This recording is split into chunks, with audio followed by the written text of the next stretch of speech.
বন্ধুরা চলে এসেছি একটা নতুন ভিডিও নিয়ে। তো সবাইকে বলে রাখি, এটা আমার ফার্স্ট ব্লগ ভিডিও বা কাউকে নিয়ে করা ফার্স্ট ভিডিও। এদের ক্যাপশনটা দেখে বুঝতে পারছো যে আমি কি নিয়ে ভিডিওটা বানাতে চলেছি। তো এদের বিষয়ে আমি বেশি কিছু জানি না, চলো যেটুকুনি জানি সেটুকুনি বলা যাক। ব্যথা ব্যথা করতেছে কোথায়?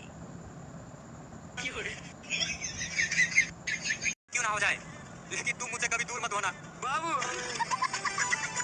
ভিডিওটা দেখে তোমরা বুঝতে পেরেছো, আমি যেটুকুনি বুঝতে পারছি নিশ্চয়ই তোমরাও সেটুকুনি বুঝতে পেরেছো যে এরা দুজন প্রেম করে। আচ্ছা দাদা, তোমরা প্রেম করো ঠিক আছে, তাই বলে এই দেখো দেখতেই পাচ্ছ দাদাদের ভালোবাসা পূর্ণতা পেয়ে গেল। কি সুন্দর ঘরের ভিতরে, মন্দিরও লাগলো না, কারণ কি বাড়ি থেকে হয়তো জানে।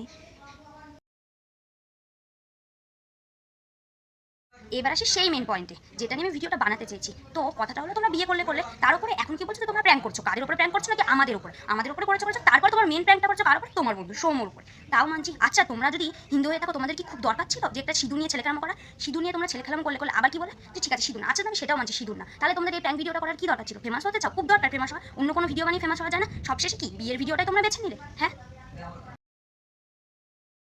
এবার দেখতেই পাচ্ছ যে সেই মহান কাজটা কী করে করেছিল সেটাও প্রমাণ করিয়ে দেখে দিল, যে আবির নিয়ে দিদিতে সিঁদুর পরে দিচ্ছে। আরে ভাই, তোরা আর ফেমাস হওয়ার জন্য আর কী করবি, এটা আমাদের বলতে পারিস?